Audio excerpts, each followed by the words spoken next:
Les acteurs politiques du bassin du Congo, les scientifiques et les experts se sont donné rendez-vous en cette fin mars 2018 à Brazzaville dans le cadre de la 3e initiative mondiale pour la valorisation des tourbières.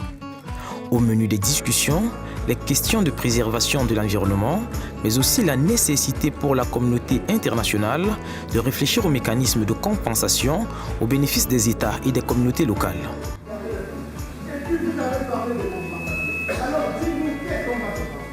Il y a eu une question épineuse dans la salle.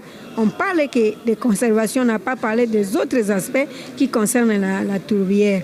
Alors, quand on dit conservation, quelle est la compensation que les peuples autochtones et les communautés locales pourraient tirer bénéfice de ces tourbières-là qu'ils ont gardées depuis longtemps?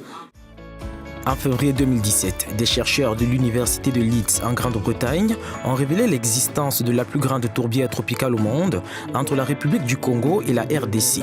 Il s'agit d'un écosystème constitué de dépôts successifs de matières organiques au cours de milliers d'années. Les tourbières stockent beaucoup de carbone, presque 30 milliards de tonnes, ce qui équivaut aux émissions annuelles des États-Unis d'Amérique sur 20 ans. Les principales menaces pour les tourbières du Congo proviennent des entreprises d'exploitation forestière, de la construction des routes, du drainage des tourbières dans les plantations de palmiers à huile et l'exploration pétrolière.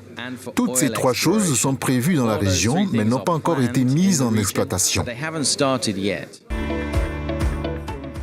Invité à Brazzaville, l'Indonésie a partagé son expérience malheureuse de l'utilisation des tourbières tropicales.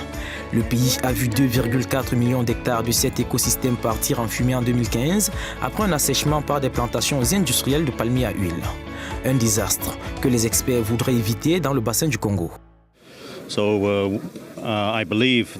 Je crois que les pays présents ici doivent aussi s'intéresser à la gestion durable au bénéfice de ces régions et de ces peuples. Et les tourbières peuvent être gérées de telle sorte que les populations locales particulièrement puissent bénéficier des ressources durables pour la pêche, les produits forestiers et d'autres bénéfices potentiels susceptibles d'être générés par le système.